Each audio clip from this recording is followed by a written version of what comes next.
Whatever makes you happy. That's what I want to do. So once again, my name's Naomi, and I want to welcome you to Dope Nostalgia. It's a podcast where we talk about things that happened for great artists in the 90s that came out of that era and what they're also doing now. So we're going to touch on some of the stuff that happened in the Farmer's Daughter days and also promote your current projects. Well, thank you. That's great. Sounds so much fun. I love the name, Dope Nostalgia. That's It's simple and cute. I like it. Now, in the beginning, how did the three of you ladies come together as Farmer's Daughter? Okay, so I was traveling with a gospel band at the time, which is where I met my now husband. And two of the girls from that gospel band were originally going to be a part of this. Ah. So it was Becky Eileen Trueblood, Miss Idaho, and Judy Lynn Knapp, three name girls Yeah. from the South, and myself. And for whatever reason, neither of those the girls had other things that they needed to go to, and it didn't work out with the three of us. But I still love the concept of the trio. So I called my cousin, Shauna Ray, our moms are sisters, and said, hey, look, we've been singing together since we've been kids. Would you be interested in something like this? And she just jumped on it. She was in Florida at the time, going to school. And then we, it was one of those fabulous Baker Boys moments for the third missing piece of the puzzle, because Shauna Ray and I had that family harmony thing going. And of course we, I've noticed that she's a baby. Mm-hmm. And so to find that person, we literally went through the kinds of auditions, and while, one of the girls, beautiful girl, lovely singer, she joined, we did some recording, we thought, this is it, this is going to work, and then she said, yeah, and then also I'm going to have to, every time we play somewhere in town, I'm going to have to find some time to do some work with my tracks. And so basically she was a Jehovah's Witness and would need to be doing her witnessing all through the tour. So it's like, wow. Totally respect. She goes, oh, and I can't sing "Oh Canada," and I can't. So these are just a few of the little moments where we're like, oh, we thought we had that right fit, and totally respect her, choices in life, but it didn't work out. So we went through about 3 or 4 girls, and then came Ange, the little Manitoba bombshell. And, it was one of those instantaneous things. We met through a producer who I'd been doing some writing with, Michael Rowe, and he said, yeah, you got to meet this girl. And I popped her demo into the cassette player. Yes. And it was all kind of dance music. Okay. So we met, and we had an amazing brunch. She said the moment that she knew things were going to work from her side was that I laughed apparently out loud with my mouth wide open, full of food, and she said, okay, we can do business. And when we sang together, that of course was the third part. It was just instant lock. When you sing harmony with some people, it just, mostly with family, there's just this thing where you just click. Yeah. And that's how it felt with her. It was instantaneous. And you just know. Like, as they say, the rest is history. And then, we were all prairie girls as well. That was the other thing I was going to say. We referred to ourselves as prairie chickens all the time. Nice. It was just like, there's a certain humor. I feel there's a certain, I don't know what it is about, prairie folks. Maybe it's the cold winters. Maybe, I don't know. But there's something that is very specific. And we really felt that with our bond, for sure. And there's something cool about harmony when the tones, like, you have to have that good tone that matches each other as well. Yes. Which is kind of like a magical thing when you get those sweet notes. That's exactly right. And you can have 3 incredibly great singers and have them sing together and have it just be like this, this battle, this fighting of tones. So you're absolutely right. And that was just something, family, again, like I said, there is something about family harmony. Mm-hmm.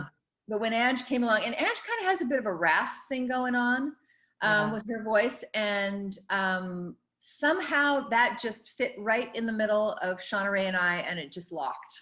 So yeah, it was instantaneous.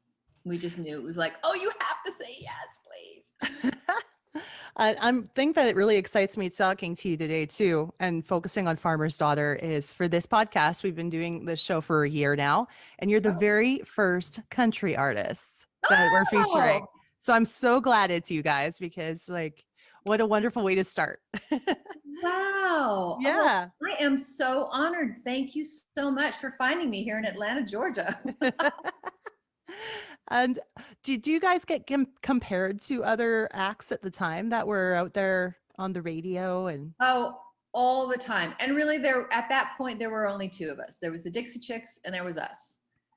there you go. And a lot of people made the comparison. And I mean, it like we never actually met face to face, but we knew a lot of the same people. We did a lot of writing with Marcus Hummin, and then directly after that, they did a lot of writing with Marcus Hummin.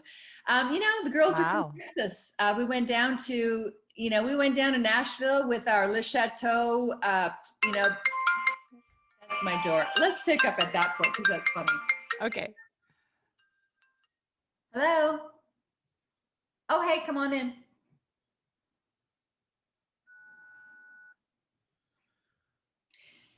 Yeah, so Farmer's Daughter, took off down in Nashville, and there were, several record companies that were looking at us at the time, and we barreled in there with our Canadian, hair colors and fashion sense, and a lot of we had a sponsorship from Le Chateau at the time, so they dressed us head to toe, and like fabulous stuff that wasn't even necessarily on the racks at the time. So I loved your fashion. Thank you. A lot of leather, a lot of like the metallic shiny leathers, and I had the red hair with the blonde in the front. And I think honestly, looking back now, we probably could have toned it down a little, because at the end of the day, and listen, I have nothing but love for the Dixie Chicks. They're fabulous. And they've, incredible songs. We were very much the same, but here's the funny part. At that point in time in the country music industry, they literally said there's room for one female trio. And these girls were, they're from Texas.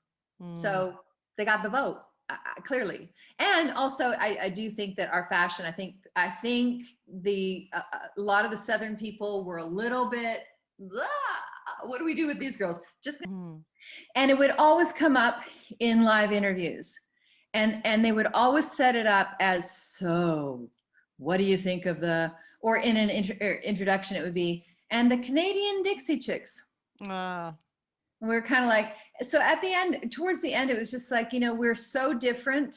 And the fact that in the industry at that point, people felt they had to choose, considering all the male bands, all the male duos at the time, it just, but that was nothing new for what we were, what we went through as a female trio in that time. It feels like it's still specific to country music that things might be a little bit better in that regard when it comes to female exposure on country radio, but I feel like it's still an issue. Oh, for sure. Yeah.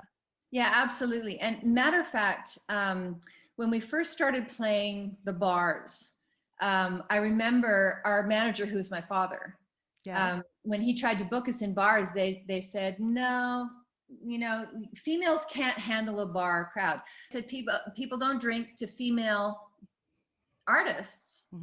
And if they're not drinking, they're not dancing. If they're not dancing, they're not drinking. So we went in there and we learned an entire male repertoire. We were Travis Tritt.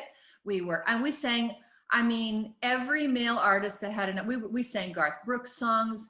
We just filled our whole repertoire with male songs, male hits, and told our guitar player that he could, use the distortion as much as he wanted, because, to the ears of the listeners and the bar owners, that kind of, gave us a little bit of chutzpah in there. And And before long, and you know, we also, I'm going to admit, we introduced some drinking games.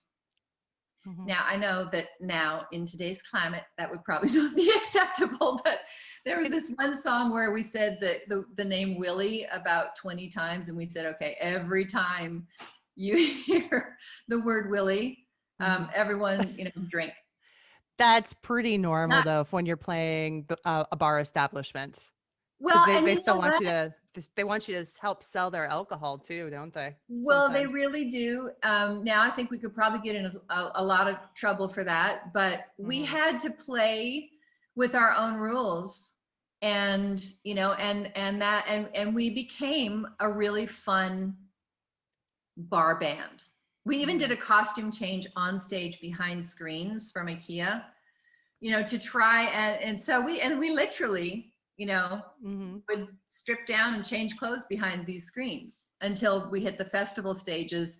And one of the tech guys came up and said, "Hey, you didn't do the costume change." And we're like, "How'd you know about the costume change?" He goes, "Everybody knows about the costume change because all the crew was behind the stage when we started not playing bars." So we had to rejig that a little bit. Was it something that you guys were becoming known for after a while? It's like, this is the group that does that. Yeah, you're totally right. There was one summer, and it was Dina Carter, it was Faith Hill, it was Billie Dean, it was, you know, that whole crew. Oh my gosh, we had a lot of fun out there. Festivals would be the best, and it's a good way to get people together too, and you can do the networking and Yeah, yeah. Festivals were amazing. Now, my favorite Farmer's Daughter song is Now That I'm on My Own. Those harmonies, those glorious harmonies, and such a strong melody, especially on that chorus. What is your favorite of the songs? Okay. And go deep cuts. I love deep cuts. I love it. Okay. Okay. Oh, let me think. You know, I mean, you actually picked one that is one of my favorites. That song. I just have to say that every single night when we would get to that song, it didn't matter how shitty things were going. I mean, because let's face it, we were on the road 270 days of the year. Adults weren't meant to live in a bus together like that. So we had some rocky times, I'm not going to lie, but honestly, it was like a drug, that song. Like whenever we got to that song, whatever was going on, by the time we finished singing that song, it was resolved. Wow. You know, I mean, it was so powerful, and I'm so glad you picked that one. Off the first record, there's a song called Tenderness. I could use a little tenderness. Nobody heard that song, but I want you to go and listen to it. I will. Yeah. We're going to play clips of some of the tunes here on the show as well. So I'm going to edit a clip of that song in for you. Yeah. Okay, cool. Yeah. There's another song called Walking Away for You. That was from the Making Hay record. And it's all about people living their life on the road, and the people that they're in relationships with not being able to handle what that entails. And so in this song, it says, you know, think of me walking away for you. To save you what you're, you know, what you're going to be signing up for, marrying and hooking up with a musician who makes their living on the road.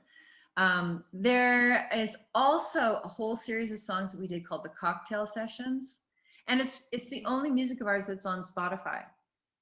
What? So and these are all, we were asked to write a song for a movie that never got made, but it was right after the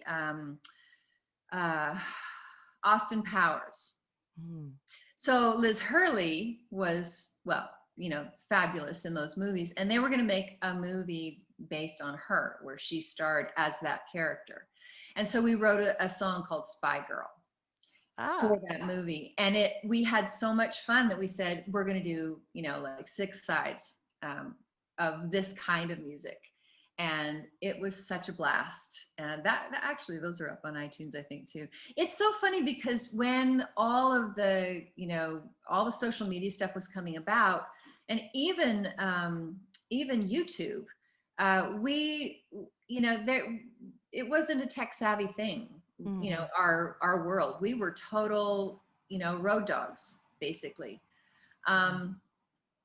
So I look back at, my husband and I kind of have this thing, because he'll look on, one of his songs with David Guetta, and it's like 200 million views. And I look at one of our, like Cornfields or Cadillacs, or Now That I'm on My Own, it's like, I don't know what it is now, but it's like 1,800.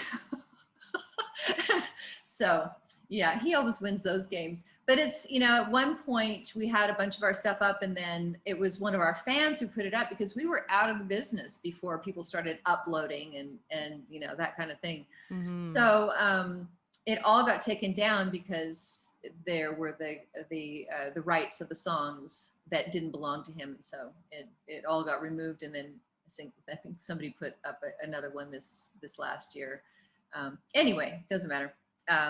But yeah, let me think of some of the other. Wait for Me was always one of my favorites. Family Love. Family Love was the first video we ever made. We filmed it in the last standing cornfield in Taber, Alberta. Taber. Taber, corn. Taber corn. One of my best friends is from there, so I hear a lot about. Oh, no way! But I haven't been. Taber. I haven't been there myself yet, and I'm from Edmonton. That's where I'm at right now. Right. Yeah. Yes. So that one has, that's the first song I ever wrote, like full beginning to end song. And my niece and my nephew are in the video. They're in several, but my nephew was not even 1. He's eating his first chocolate chip cookie. And my niece is 5, and she's like running through the gates. She's in several of the shots, and she ended up being my egg donor. Really? Yes. So when I look at that video and I see this wee tiny little 5-year-old girl, it's just I am never not amazed by the whole process. Yeah. So that one, Family Love, on so many levels, that was, and it's interesting too. Tony Pantages directed that, and this man is an artist, and so from the standpoint of first videos, everyone's always like, oh, the first video, oh, I wish I could file that away. This video is one of our most beautifully filmed videos, and so it really set the bar. That's exciting. I hope that we could still find that on YouTube, because you can. Good. That you can. Yeah. Good. I think all of the videos are up, actually. Oh, Inclemency. That was another one that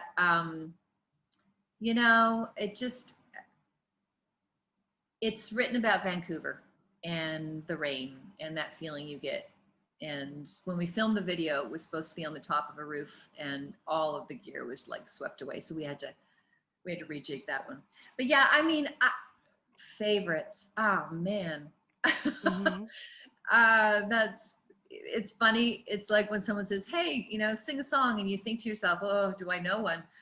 It, like, my mind is blanking, because honestly, every song that we chose has a separate place in my heart, for sure. It's nice to have a catalog that you can say that about. But also, like, just the fact that sometimes when we're under a record contract, you don't always get a chance to choose the songs that you want to have as singles. And in those cases, that's why I like to ask that question. Well, I'll tell you, Naomi, no one would sign us initially. So we created our own label, Stubble Jumper Music. And of course, Stubble Jumper is another word for prairie person. Yeah. So we started our own, and by the time we came back round to the record labels, what they could offer us at that time was basically promotional stuff, and we kept a lot of our own decision making. So they didn't have that kind of control over our material. That's wonderful. And the first time we met with one of the heads of one of the record labels, he said, yeah, you know what? Your kind gets pregnant. So we said, okay, all right. And had to figure out different ways to get things done. So, we didn't have big tour money behind us. So we had to maverick our way. We went into small towns and said, okay, where's your 4-H club? We want to partner with you. Who is your young budding artist? We'll let them open for us. And the next thing you know, the whole town was out. We'll throw $2 a ticket sales to your 4-H club, or your hockey club or whatever. Smart. So, yeah. And you know what? We were able to get out of the bar scene and get into the local theater / Legion. But it was all ours, the door, the merch, the everything. And so, that's how we got ourselves in a position. And at that same time, I have to say, and this was such an honor, we were winning awards, which was typically reserved for, label artists. So by the time we were recorded by some of these labels, it was just like, what you got? Because right now we're booked and we're taking everything home with us.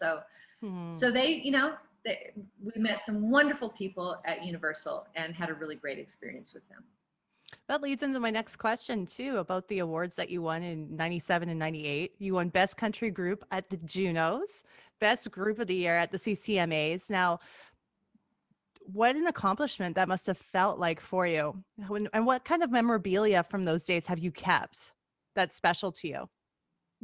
Thank goodness my mother kept 3 of everything, because at that time it was just like, you don't think, you're just doing, right? Yeah. And it was exciting. It was amazing. But I have to just back up a wee bit, because before we started winning those kinds of awards, there was what, and this experience actually got me Googling today to find out the details of it, because the first award that we were ever nominated for was a Juno in 95. And it was in a category, get this, it was in a category with Big Sugar, Moist, The Gand Harvest, and Wild Strawberries, and Farmer's Daughter. And I don't know, I mean, I when I was looking back at some of the categories, it's just like, when I remember going to, it was in Toronto, and it was on our first record. So we were just like, our eyes were wide, and we could, and Big Sugar, Moist. I mean, come on. I mean, I was just like, what are we doing here? And we went into the viewing room where they had this, the huge screen, and they would play clips of the nominees. And when It Was Family Love came up on the screen, it was just like, honestly, I don't know if, I mean, there's gratitude and there is excitement, but that moment in 95 with the first record and that group of people, when country was still kind of going, prove yourself. Like every time we went into that bar room, it wasn't just, are they going to like our music? It's like, prove yourself as a female, and then we'll decide if we like your music. And so this was a nod, not from the Country Music Association, who ended up coming around and supporting us like none other, but from the Junos first, which, I mean, just, it goes right along with our basically our whole story, because that's how everything happened for us, completely ass backwards. and in, I mean, in strange ways. And they just add in that extra hurdle to jump like that. Right. Yeah. But I mean, I felt like we were in unbelievable company. I mean, Big Sugar is still one of my favorite bands. And I mean, that was an incredible experience. And then the BCCMA awarded that album, the Girls Will Be Girls album. It blew our minds. But I want to say that there was never a moment where it wasn't, where we weren't so grateful. Mm-hmm. right until we disbanded. It was like every nod, every award, it was always just thank you. Thank you for seeing us. Thank you for, for standing behind a female country trio when people just weren't doing Mm-hmm. Did CMT embrace you as well? that. Yeah. It might have taken a little bit of time to get that ball Well, rolling. they Possibly. banned our second video. Really? Yeah, which made people want to see it anymore. So even Wow, like that's all more. It was called Borderline Angel, and it was about a mother who supported her young daughter by being a woman of the streets, because, well, you'd have to, yeah. go watch the video. Oh, I But it will. was very subtle and it was very heartfelt. And in the end, she leaves it all behind and takes care of her daughter. But I remember getting that call. Jerry's like, well, now we've done it. We're banned from CMT within this second video. But it did make people really want to see it though. So it didn't do us any harm. There is that added bonus Yeah. of And what people can't have, they want even more. yeah, right. CMT, they had directors that they really wanted to be used, and we had the directors that we loved that weren't necessarily from the country scene. And so, but we were paying for our videos. Mm-hmm. So it was kind of like, nope, we're using dude over here. I will say that they graciously made a Christmas special with us. Mm-hmm. That was really insane and really fun. And we look back at it now and still it's good Christmas laugh. I mean, there was a lot of like little acting bits in it and stuff, which none of us are really actors, but it was really fun. We filmed it in Kananaskis. And we did all the singing live. That was one thing that CMT was like, we want all the singing live. So here we were in Kananaskis in December. And we were, one of the songs, Oh Holy Night, we were recording at like 2:00 in the morning in sleet and thinking, whose idea was it to sing this whole, I mean, there is a time for, just singing over you, but we did everything live. So, yeah. And we actually, looking back at it now, I don't think we would have opted to do it any other way because we did everything live. What was one of your most memorable performances that you had?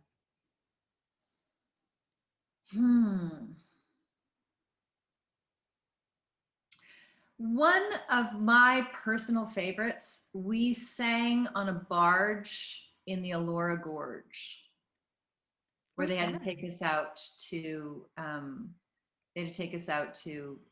our stage on a little boat. Oh, wow. And it was one of the most beautiful scenic, situations. Another one was we sang the national anthem for the WWF grudge match, the Heart grudge match.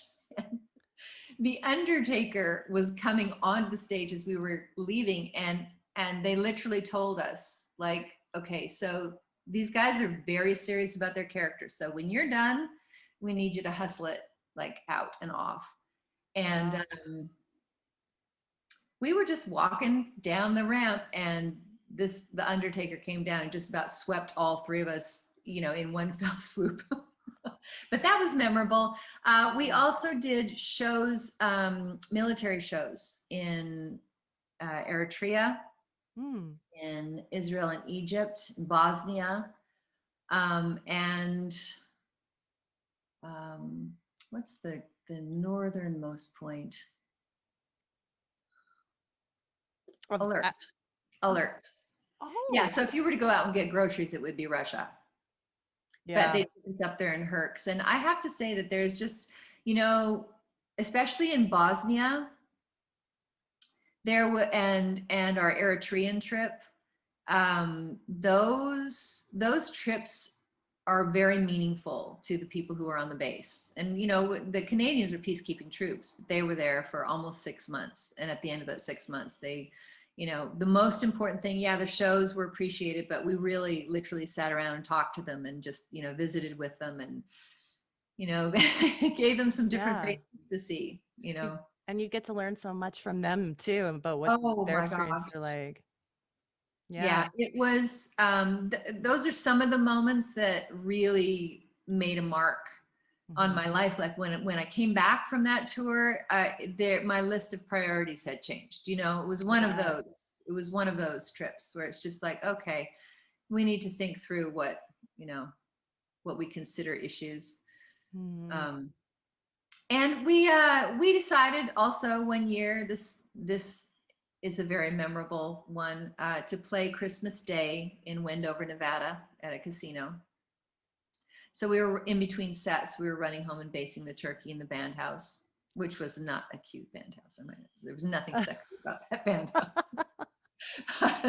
Yeah, but that, I mean, that was I feel like that kind of sums us up. Like we were so focused and so driven, and we often were referred to as the hardest working band in Canada because we would take gigs like that and say, okay, you know, yes, we want to keep our band.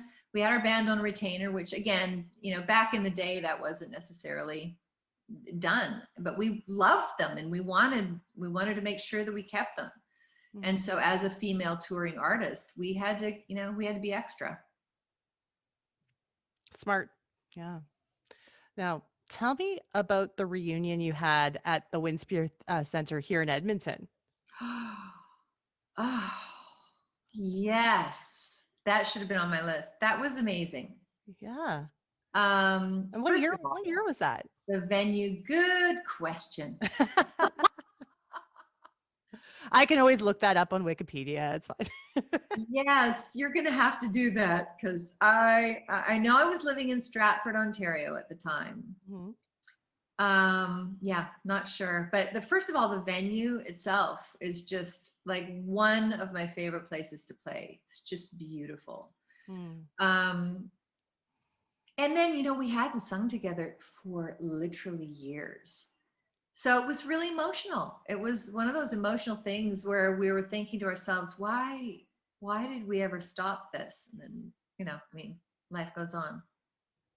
Exactly. But it's good that you had that opportunity to be with them together and Yes, amazing. I also I want to mention one more event that is one of my favorites. So in the beginning, before we were making money with Farmer's Daughter, we had an alter ego band called Sisters from Another Mother, and we did all Motown stuff, which not all Motown, but like the Beehives and a lot of Motown. Ange was doing nice. that in a lounge gig at the time, but we made an act. So the Walk for AIDS hired them. And we're like, you guys, we have a song out on country radio right now. Like we can't go and play as someone else at this point. And they're like, well, what if we hire you to open for you?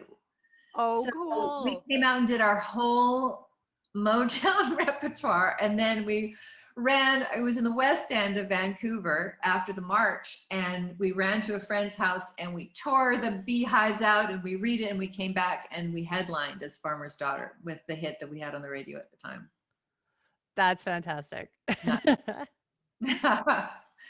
um, now, as the years went on, eventually you're living in the US now. Which city are you in? Atlanta. Atlanta. Awesome. And yeah, for a time you had a country group together in Nashville called Samson and Delilah. Is that correct? Okay, that group was not in Nashville. When I was in Nashville, I was working for a record company on the other side of things, Okay. as far as being a creative director. So worked with a lot of the branding, a lot of the video and photo shoots and that kind of thing. Hmm. Samson and Delilah is a band. How do you know about Samson and Delilah? I've been doing research. Oh my That's gosh. why I had to say, is that correct? Because what if the research was wrong? So thank you for So correcting that me. band was one of my favorite vocal experiences outside of Farmer's Daughter. Farmer's Daughter will always be my love, my heart. Mhm. But Samson and Delilah, for me, obviously, you see a theme. It's 3-part harmony. It is everything. And it's so funny because I've never wanted to be like the lead. Even to this day, like we'll be listening to something in the car and I wait and I come in on the chorus with the harmony. It's just what my body and my brain does. Yes. I love it. I love the challenge of where those notes go. And now my almost 4-year-old daughter is like, Mom, I want to sing the harmony. And she's just going for it. Like her ear is unbelievable. Samson and Delilah. Samson is my ex-husband. Mm-hmm. And the other girl in the band, Laura Rose, is just one of the most phenomenal singers and one of the most incredible, intuitive. Like there were songs that we had never sung together when we just started rehearsing them.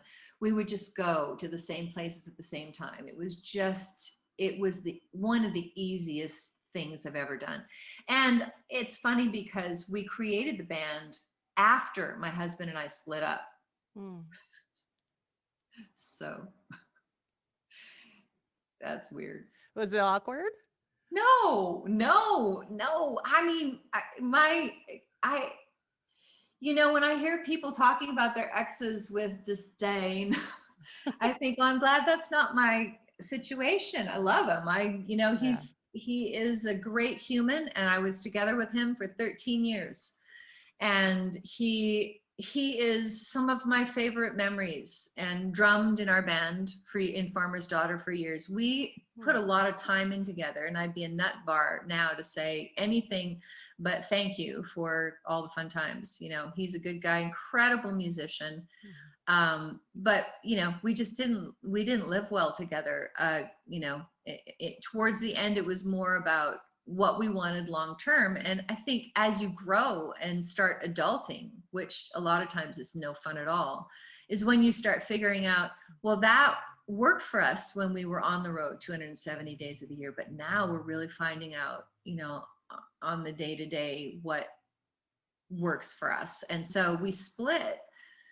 And we went through a legal separation. We kind of forgot to get divorced until many years later we said over a beer, are we actually divorced? And I had to go look it up, and we weren't. So we got divorced, but like years later.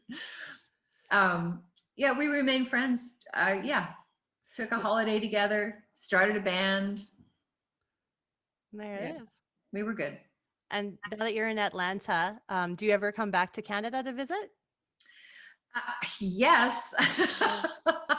Before the madness of the COVID. Yes. My parents are in Red Deer. Oh, cool. Yeah, they were in Nashville for years, and just over the last 2 years, they moved back to Calgary, and then they ended up moving out to Red Deer. We've got a lot of family out there. Nice. So I made a point of, I don't ever want to leave it more than 3 months between, seeing my parents, and especially with Avalon, like my mom is going nuts right now. Thank goodness for video chat, or she'd be sneaking across the border. But and Stratford, Ontario is probably, I lived there for almost 13 years, and I have, family there, not blood, friends, the family you choose. Yes. I fell in love with the city. I fell in love with the lifestyle. I fell in love with so many of the people there. That's actually where my first husband is from. I'd never really known anything about Stratford, and that's where he hails from. Oh. So, that town and the people in it that's like home to me, even now. Yeah. Now, one of the most exciting things that's going on right now is how I found you on your website, and what your focus is telling the world your story right now. And that's what I really want to get into. Tell me all about becoming a mother in your early 50s. This is very inspirational to me, as I'm 42, and time seems to be ticking a bit, and I don't have children yet. Yeah. So I want to hear more about your story. Okay, well, I just, I go back to that time where the label person said your kind gets pregnant. Mhm. And my dad, our manager, was just like, Sarah in the Bible was 88. You all have lots of time. And that was funny when we were all in our early 30s. As time went by, it's like, it wasn't so funny. I'm like, that was a funny joke back then, wasn't it, Dad? um, I completely derailed myself. What did you just ask me? Well, basically, what I want to know about your story about becoming a mother at 51, because this is Yeah. something that you have your website promoting right now, and it's out there and to inspire and help other women. So tell me about your story when you became a mother at that Right. age. Okay. So honestly, I did not see this coming. Yeah. I've never been, like Angela in our band, she was one of those women who said right from the very beginning, I was made to be a mother. I will be a mother in this life. I focused on my career and never really pictured myself not being a mother, but I couldn't picture myself with a family either. So I just kind of was hanging out in the land of let's just take one day at a time as it comes. And all of a sudden, boom, I was a certain age. And then I think at that point, I just accepted the fact that there is more than one right way to get through life. And we don't have to have a baby just because we can. And maybe this is just my path. I dedicated my life to my career. And so I said, I'm going to be a fabulous aunt with my martini glass and my 3-pound Yorkie living on the 36th floor of a high rise in Toronto. Yeah. And that's going to be my life. And I'm okay with that. So there were moments leading up to that where I did I played the should game and it's like, ugh. And then I let it go and was really living my life to the fullest. With that knowledge and that acceptance of what my life was going to look like. Mm-hmm. And then this person, this blast from my past, this Christopher Kevin Willis. So we spoke about him in the beginning when we first started talking about the gospel band. So I met him 33 years ago, 34 years Wow. ago, something like that.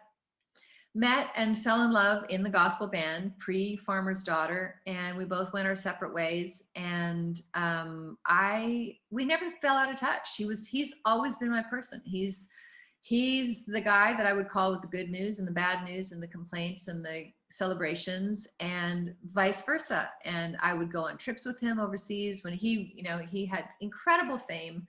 Has incredible fame with with his singing career, did a lot of stuff with David Guetta and in the early days, and so a lot of fabulous traveling.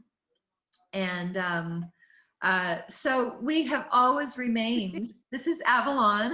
Avalon, it's so Avalon. nice to meet you. Hi, Naomi. Hi. Thanks for coming to say hi, Avalon. So staying so connected and having this relationship with this human. At one point on one of our last visits, we were saying goodbye at the airport, and it was just, it was an award-winning goodbye. It was just like, and asking ourselves, why are we doing this? Why do we love to be together and hate to be apart? What are we doing? Mm-hmm. So we had this conversation about how we saw our future going, and then I took a trip with him to a wedding in Spain, and he said to me, he said, I want a family of my own. I'm tired of being, the uncle at the kids' table. Well, I'm sure he was never put at the kids' table, but you get the idea. Oh yeah. I see my life going in a certain direction. I have a legacy. I have things I want to pass down. I want someone to pass it down to. I want to experience being a father, and I don't want to do it without you. Oh. Wow. And at that point, I had just been offered a job in Toronto, and I had concerns about the two of us being together at that point. So I took the job. And 1 year later, we had a phone call, and he said, look, what do you want? I'll tell you what I want. I want you to come to Atlanta. I want us to be a family. I want us to have a baby. And at that point too, I was just thinking, okay, well, that ship has definitely passed. So I knew nothing. I wasn't researching any of this stuff. So in my mind, that day has come and gone for me. Like, and so he started presenting me with, different medical, possibilities. And so he said, what do you want?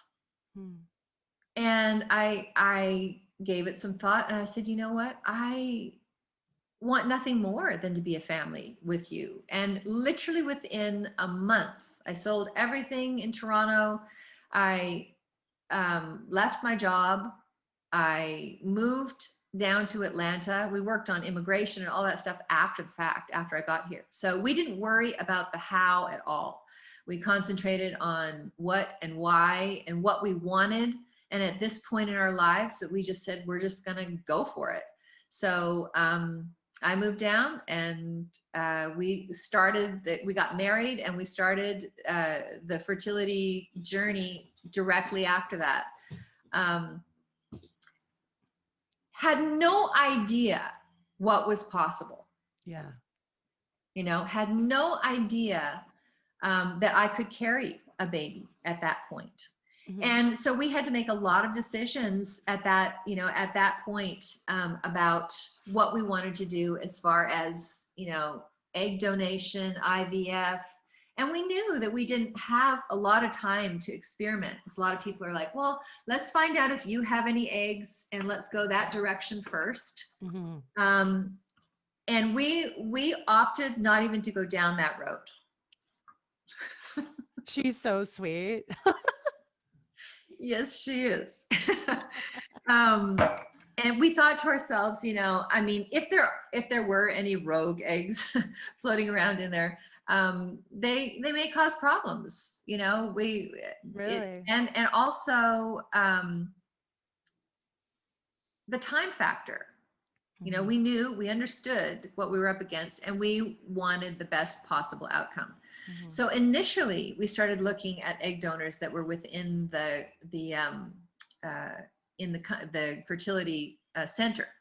Mm-hmm. And it's like a catalog. I mean, you can put in, 5'8", a Germanic, descent, want them to have a musical background, and the videos pop up.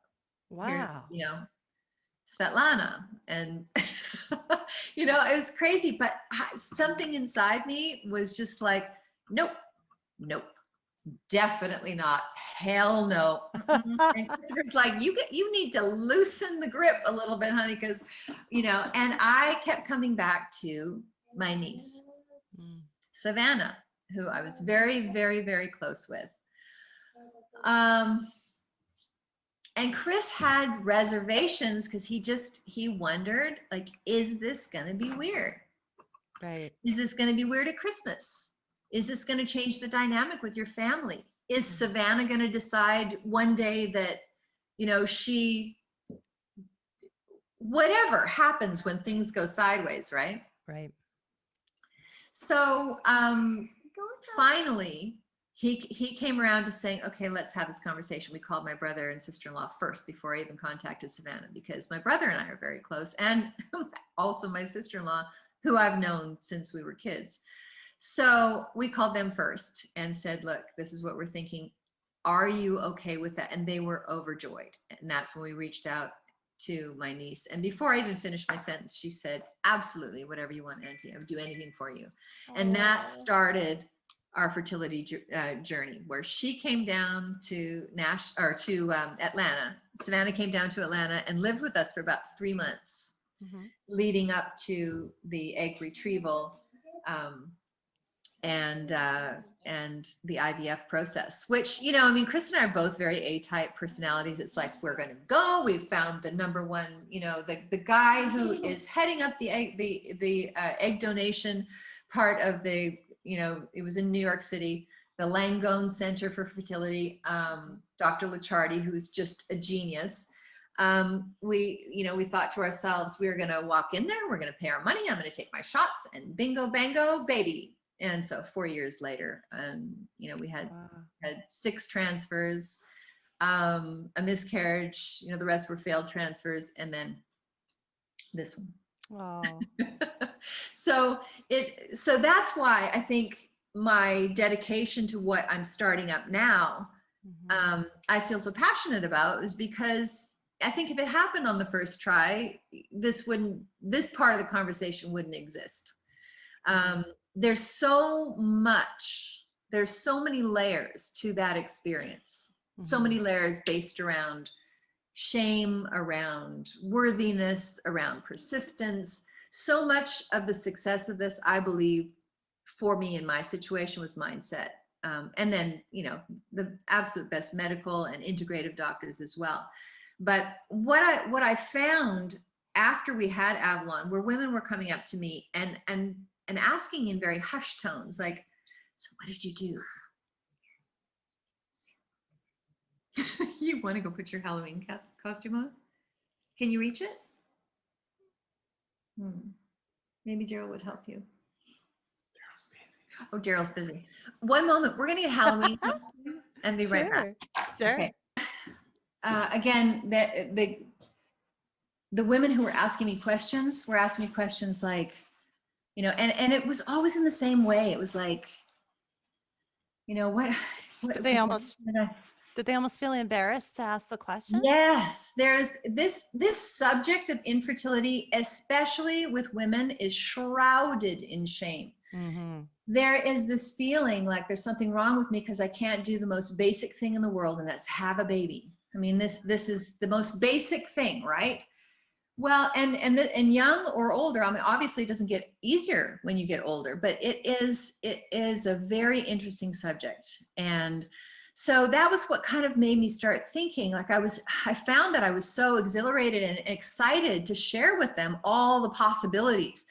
It's like, sometimes I wonder if they thought, well, I just asked one question, lady, because it just comes tumbling out. It's like, try this, do this, see this, experience this, maybe open up to this kind of treatment. I mean, I want to share what we did, because there was so much emotion. There's so much pain. There's so much excitement. There's just so much.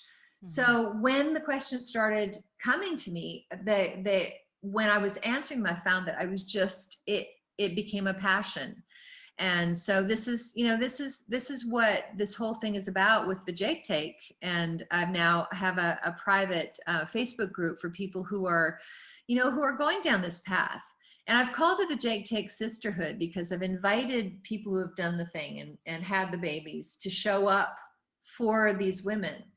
And, there is a myth about, women showing up for women that, that I am hoping to completely dispel, even if it's just in my corner of the world. Although I find that it's becoming stronger.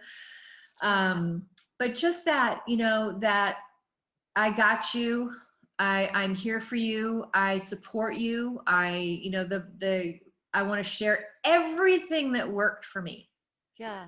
Because when something didn't work, we would turn around and say, okay, let's here we go again. Let's do all of this and then add this to the protocol.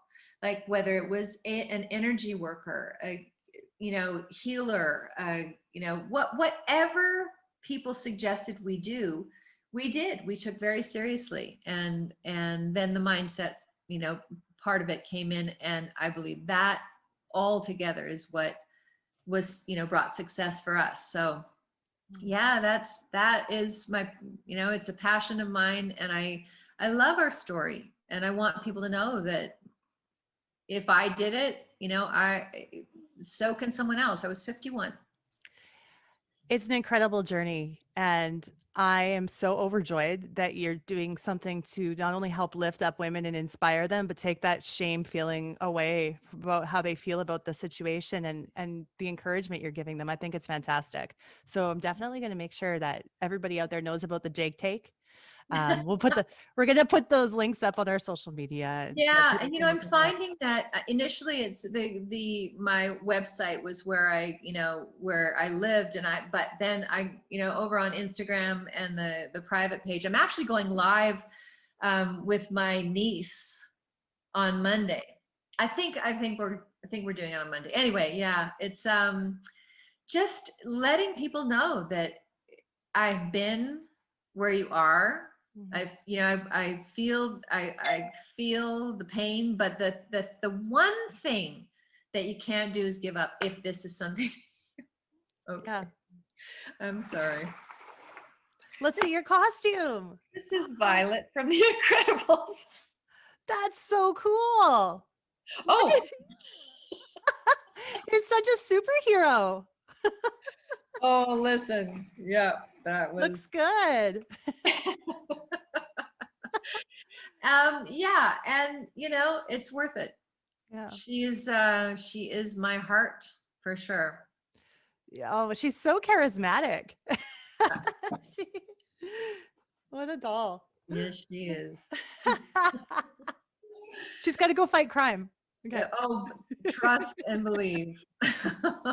But yeah, I'm so inspired by this story, and I'm really happy that you're sharing it on our show today. I do just have a couple more questions to ask you sure. before we end our time together. So, Avalon, I'm going to need you just to be quiet for a little bit longer, okay? Yeah, I'll be sure we'll wrap it up pretty quick for you. Time. Are you still in touch with Angela and Shauna Ray? Angela's going to be talking to me on Monday. What's that? Angela's talking to me on Monday. Oh, nice. Yeah. Excellent. Yes, absolutely. I'm there. Those girls are still my lifeline. I just had a super long one. And again, thank goodness for video chat. Ange she knows more about my family history sometimes, and I will call her and say, remember my so-and-so and so-and-so, who was the husband of, and she's like, bah, bah, bah. We called her Trivia Tracy too. Yeah, those girls are a part of me. We will always be family, like forever. Yeah. I miss them. I miss being in the same, we used to finish each other's sentences, like really, and we fought like sisters too. It certainly wasn't all roses and butterflies, that's for sure. Especially when you have to share a bus. Yeah, but and the first year of our touring, we shared a hotel room, the three of us. Wow. Yeah. That can be rough. So yeah, it bonded us for sure. Do you think there's a possibility in the future that you will perform together again? Loaded question. I would love nothing more.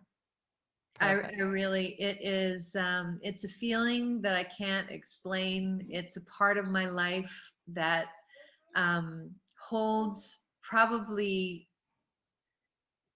at least 50 to 60% of my most amazing memories. Mm-hmm. And there is something about experiencing that kind of win with other people. It was our creation, it was our focus, it was something that we literally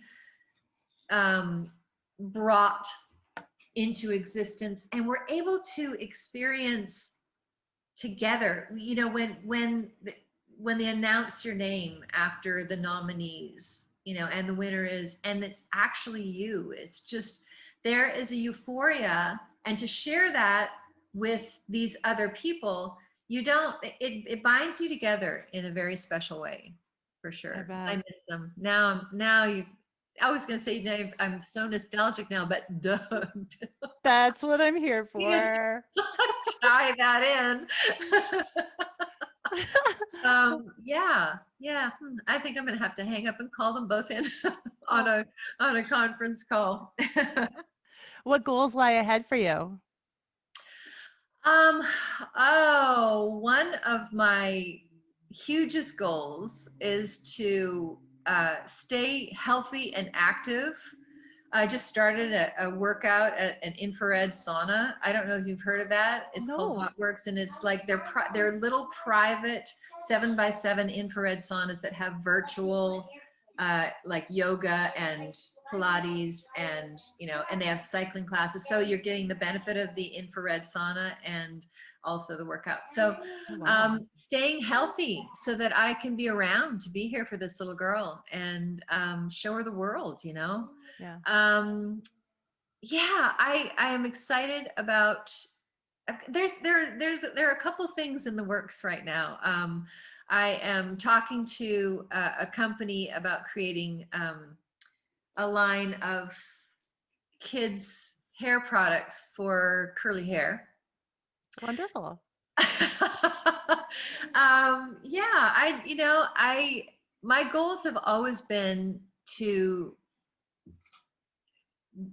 dream about doing things that seem kind of impossible. Right now, that's just about everything. Yeah. So, Yeah. so yeah, but staying healthy and it's really interesting when you have a little following you around, watching what you do and say. It really makes you stop and think. And so, it's funny that you should ask about goals today. I'm a part of a group called the U Squared. It's a book by Price Pritchard about quantum leaps and incorporating mindset and strategy.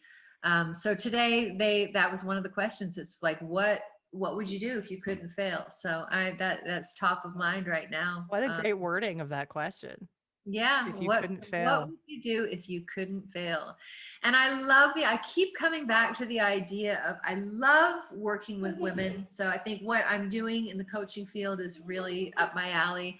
But I see retreats. I love opulence. I love getaways. I would love to see a group of women who are on this journey and who are tired and who feel like they've tried everything. I'd like to whisk them away to Belize or, somewhere exotic and beautiful, and introduce them to, maybe some types of yoga or acupuncture or mindset or crystals or beauty, and help this experience to be one of beauty and love, when quite oftentimes, just by the very nature of it, it's one of pressure and one of anxiety and one of disappointment and one of pain. That's my big dream right there. What you're doing is very important, and Thank I'm you. really grateful for you. I'm really grateful for what you're doing and your message that you're helping women with. And it's been extremely inspiring to get to know you today. Thank you so much for spending that time with me. Naomi, it was such an honor to be asked. Thank you.